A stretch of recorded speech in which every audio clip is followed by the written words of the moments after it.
All right. Welcome back, y'all. It's another Sunday, another start to a new week. And I hope that y'all had a good week last week. And, despite this state of the world BS going on, we're always in a constant state of good versus evil, bad versus good, right versus wrong. But this is just how the world works, man. Different strokes. Different strokes. Now, for those who have been tuned in, I hope that, you have been taking these lessons into account. You have been not even you have been, tuning in and applying it to your own life to just kind of make it better for yourself. If you either A, weren't really attuned to these factoids that I've been kind of spitting out, or B, if you're just taking bits and pieces from that to just have it resonate with you, whether or not you knew what it was that, whether or not you knew what it was that I was like talking about, where it was like, oh, yeah, no, I was doing this, but I didn't just know the term or how to go about it, that kind of thing. And, I got a goal that I'm trying to really put out a safe space for, men of all ages and types to just kind of be amongst each other and to create a brotherhood, create and establish these connections that seem to have been lost through, COVID-19 and consumerism and all sorts of selfish shit in between, to where we don't even talk to our neighbors, So I want to flip that on its head and be able to create what was lost, because we did have this. We did have unions, we did have neighborhoods, we had communications with people and all that. And, it seems as though it's just dying now, and I'm trying to reset. I mean, I'm not alone in this. I'm sure there's other people around the world to do it, but I want to resuscitate this. And to start with, the young men, older men, however, which way. But then to also definitely include young women, and older women within that, so we can just come together, man. The sum of our parts, gender to gender, will never, be better than one another. We do need each other, and our differences should attract in a way where you understand what it's like on the other side, even though you're not on that other side. You're just kind of being open-minded and empathetic to it. And it's all about the perspective that you take. And it's a perfect segue to get into this next lesson, perspective. Okay. So, by definition, it's a particular attitude toward or a way of regarding something. It's a point of view. And it definitely adds to the fact of where, someone can have a different perspective on you on something, and in which case, definitely hear them out, accept their own, and do your best to understand it, whether or not it coincides with yours or it doesn't. Or if it's just not enough to where you can, agree with each other, okay, then agree to disagree, and that's that. You know what I'm saying? And that's just the difference, without getting into some sort of argument or bullshit about it. Just, hey man, agree to disagree. And if it's up for debate, it's up for debate, because, from the start to the end of it, debates are respectful, arguments aren't. And so with that, we're going to get started. Now, we're going to get started with a quote from Marcus Aurelius from Meditations. About the two principles of Stoicism that are essentially important to this. These are the two ideas you should keep at the very front of your mind and think about. One is that things in the world do not touch your spirit, but stand quietly external to it. That which disturbs us comes only from the opinions within us. Second, everything you see changes in a moment and will be gone soon. Keep in mind always how many of these changes you have already seen. The world is constant change. Your life lies in your opinion. Now, I do agree. I do agree. Your life definitely lies in your opinion, which is why I tell people all the time, like, your mind, like what your mind creates and perceives before you even leave your home dictates what the world is going to be like for you on that day. Like your own perspective, your own take on the world, no matter what it is that you do, who you interact with, like what is your side, what is your take on it from the morning to the nighttime. You know, even though we are always faced with, you know, the base reality of things, but at the same time, we can create our own reality, whether within or separate from that. But even still, there's a correlation to that. So it's very interesting. Now, from Ward Farnsworth, one of these points, that our experience of the world depends on our judgments or opinions about it rather than on externals themselves, you know, was the subject of both judgment and externals. And so, to use two strategies to dissolve an illusion. One is analytical, using reason to take apart an external and show its true nature.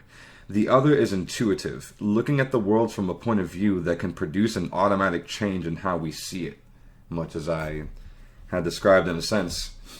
And it always helps to just, you know, try to find the nexus point to most things, to realize that, you know, there are things out there that's just not by mere coincidence.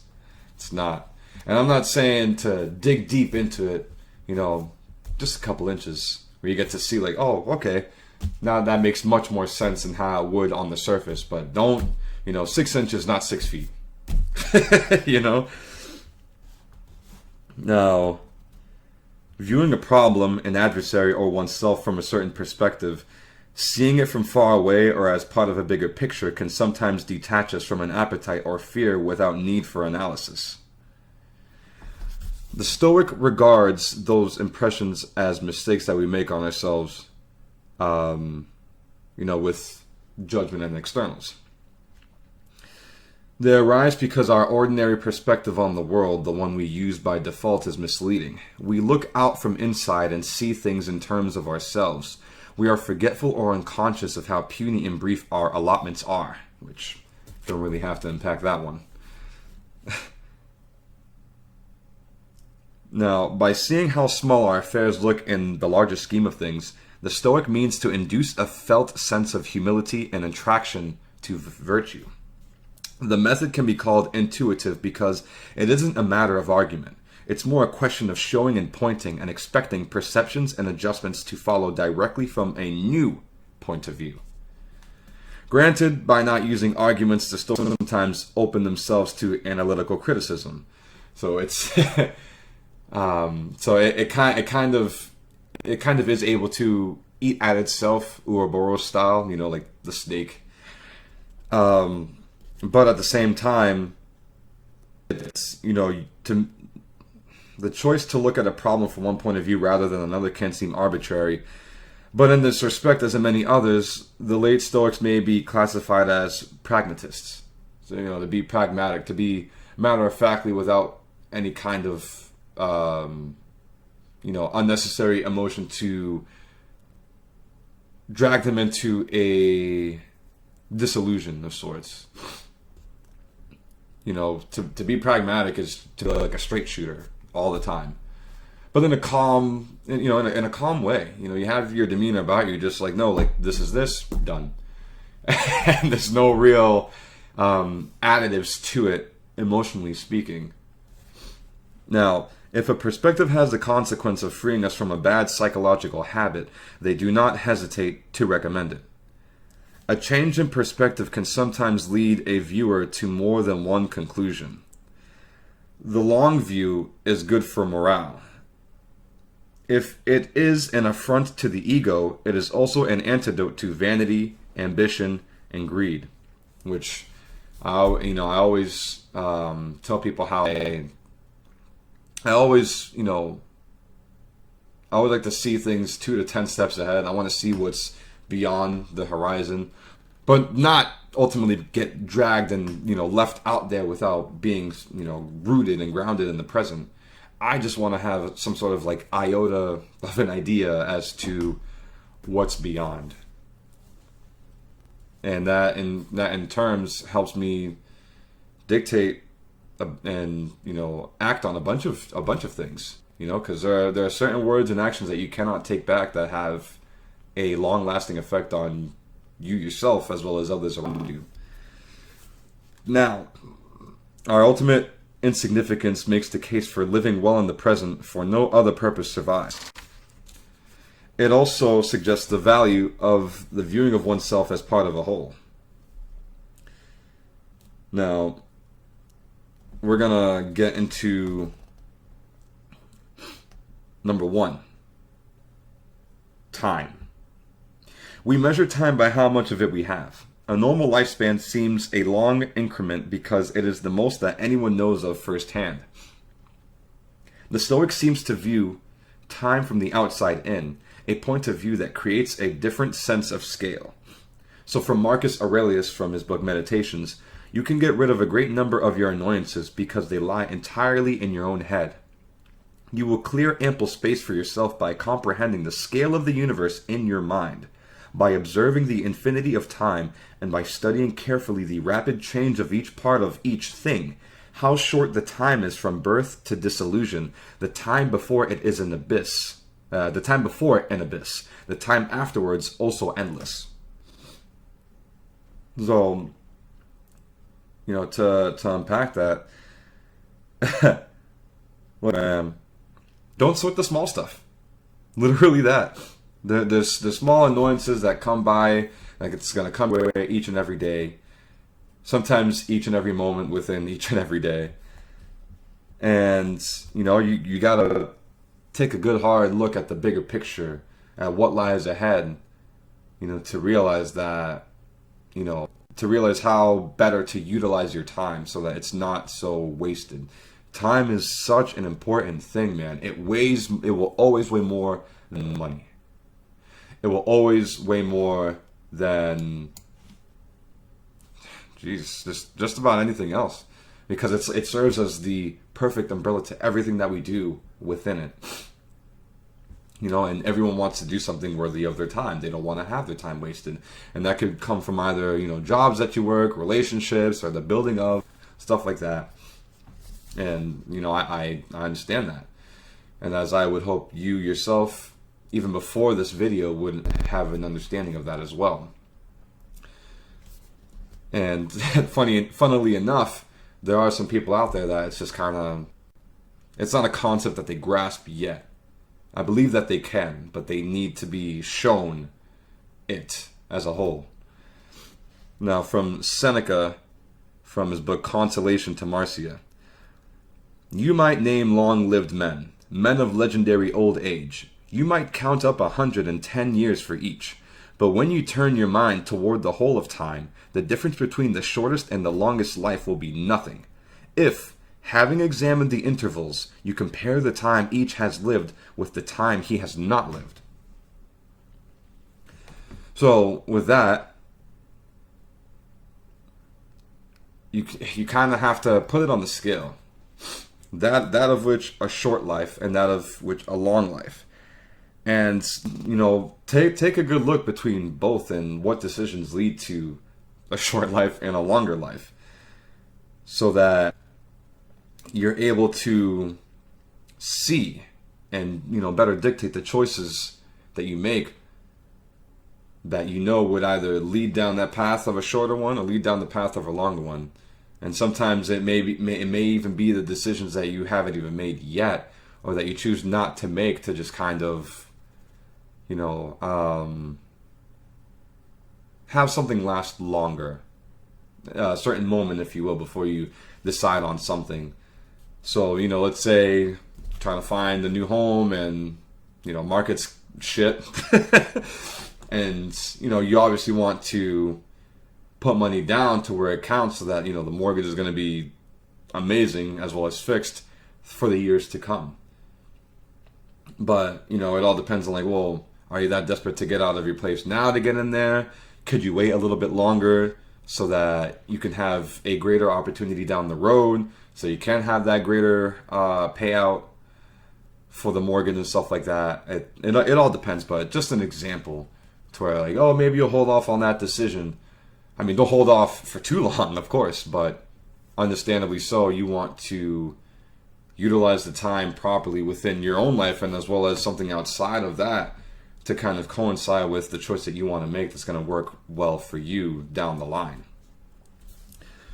2. Space. The importance of our place is likewise determined for us by the scale we experience as we move through it, what we can see, where we can go. The Stoic views space, or sometimes time and space together, from a perspective outside the observer. Thank you, Mr. Farnsworth. And so we have Seneca from Consolation to Marcia. This earth with its cities and peoples, its rivers and encircling sea, if measured by the universe, we may regard as a mere dot. Our life occupies a portion smaller than a dot, if it is compared with all of time, because the measure of eternity is greater than that of the world. The world recreates itself over and over within the bounds of time. I mean, it speaks for itself, but just to kind of unpack that a little bit, how people view the earth as something that keeps spinning. Civilizations build up just to fall down, eat themselves alive, not physically, but again following the Ouroboros thing, where if there's more evil, the evil will just eat itself out. And maybe next civilization will come along that, I don't know, probably they don't have pinkies, probably they don't have thumbs, they might even have 2 fingers and 1 thumb, and that's enough. But always recognize the time that you have within the now, with knowing and accepting the fact that there's a lot of things out there that are bigger. Not necessarily better, they're just bigger than where you're at with your life. And it's no take away from where you're at with your life or how your life is or whatever, but you have to respect it.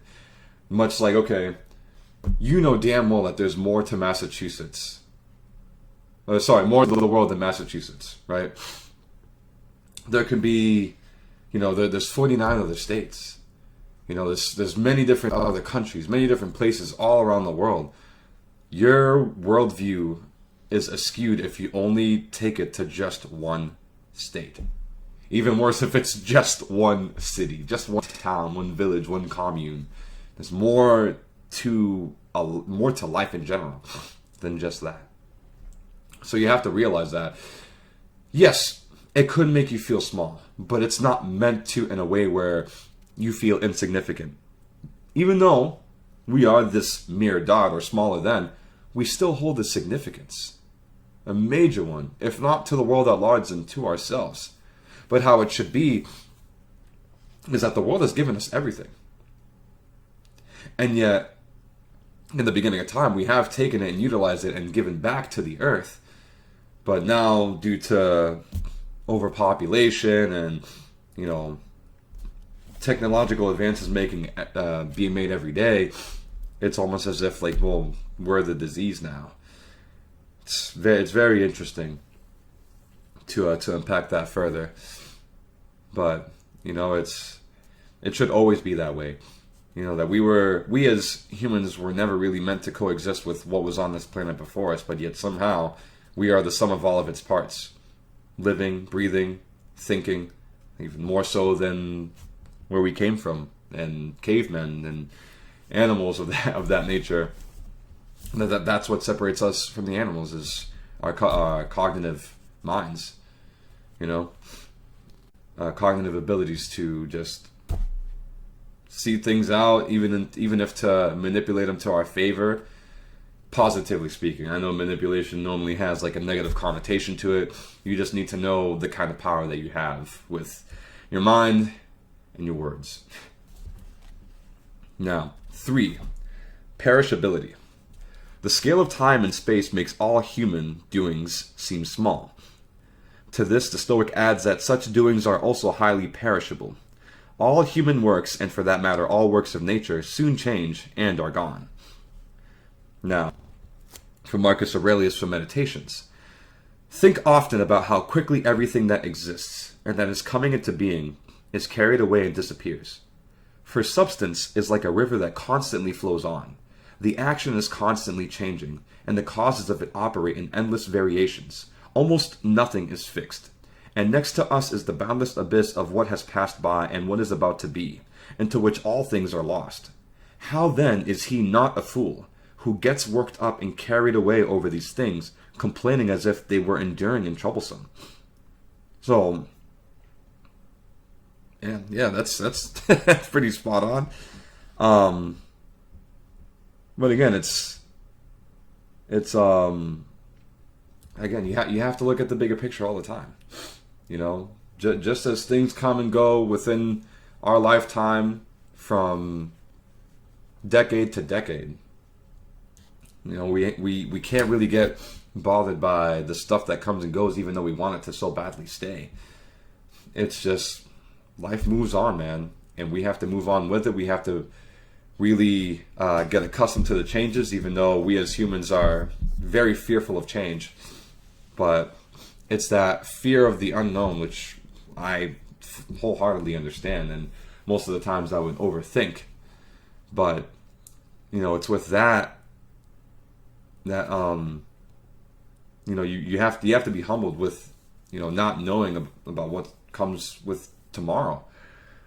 But what helps humble you is not knowing that tomorrow comes, but knowing what you have to bring into something you don't know about. If that makes sense. It's kind of like, being blindfolded and going off to any place that you're not really familiar with, and you let all other senses take control for however long that they need to. Because it's kind of weird how if you were to, I don't know, let's say it's pitch black out, and let's say, for example, it is in a place that you're familiar with, that you can't see anything, but I don't know, something about like your body just knows the layout to where you know where everything is per step that you take. Now, within the tomorrow, you definitely don't know which step that you take towards familiarity, because tomorrow will always be unfamiliar. But as you go along and it's kind of halfway through, there breeds that familiarity to it. It's very interesting. So, just with the unknown, man, with everything that comes and goes, you just gotta be stalwart in your ways within yourself by living righteously, so that everything else can be unbothered to you. That can make you feel unbothered. Now, from Seneca, from his book Epistles, the sage will say just what Marcus Cato would say on thinking over his past life.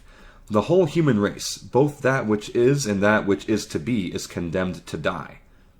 As for the cities that ever held sway over the world, and those that have been the splendid ornaments of empires not their own, someday people will ask where they were.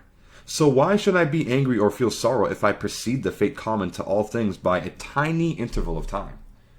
Which is true. We've all come from points in times, points where civilizations were kind of just figuring things out, no matter how skewed things were. Into which case, where it's like, well, why am I so bothered with what happened then if I know that, I'm living in the now and can make changes to that now, so that history is not so doomed to repeat itself, just as much as humans are condemned to die. We all know that we're going to live to a point where we die. That's fine. But why repeat the history just to go over it again, or in a manner worse than what happened before? We should always be cognizant of our past to help dictate a future that we don't want, so that we have the power to change it to what we do want. Now, let's see. Seneca noted too that the forces of disillusion usually work much faster than the forces of creation. And this is from Epistles. It would be some consolation for the feebleness of ourselves and our works. I'll start that over again. It would be some consolation for the feebleness of ourselves and our works if all things should perish as slowly as they come into being. But as it is, increases are of sluggish growth, but the way to ruin is rapid. Honestly, I don't even have to break that down. But if to go ahead and humor, to break this down, man, it's kind of like, yeah, if it would be some consolation for the feebleness of ourselves and our works, if all things should perish as slowly as they come into being. So it's like, yeah, everything, there's a process to everything, man, and you have to trust the process. No matter how grueling, no matter how easy it is, trust into that process, but also very, appreciate the processes out there that it takes time for things to grow, even though it could be fast acting for it to just fuck up, which is like the craziest thing. Much like plants being able to grow. Let's say someone's gonna try to start their garden for the first time, playing it out by ear, but at any which case, whether there be weevils or some sort of like abnormalities within the weather, or any kind of random oil or gas leaks that just fall on the plants that they're trying to grow, like anything could just have it fall so much faster than it was when it was growing. So definitely take some time to consider and appreciate each and every process, whether it's long and sluggish or quick and easy, but more so the slow and sluggish, because it's like all good things come within the time that's put into it, the time and effort that's put into it. Much like a sprout that grows into a thick old tree for years and years and years to come. Now, there's a variation from that from Montaigne, from his book Of the Education of Children in 1580. This great world, which some would say is only one species within a genus, is the mirror in which we must look to see ourselves from the right perspective. So many revolutions, so many changes in the fates of nations, teach us to see our own fate as no cause for astonishment. So many names, so many victories and conquests buried in oblivion, make it ridiculous for us to hope to immortalize our names by capturing a bunch of soldiers and some chicken coop that is remembered only for being destroyed. Woo. And it's true. No matter how many times that civilizations rise and fall and rise and fall and rise and fall, the victories and conquests, the stuff that was won over through, whether it was necessary or unnecessary battles, it should hold a sway to how history is now, yet it isn't that much sway. There is on educational purposes, but imagine how things are right now.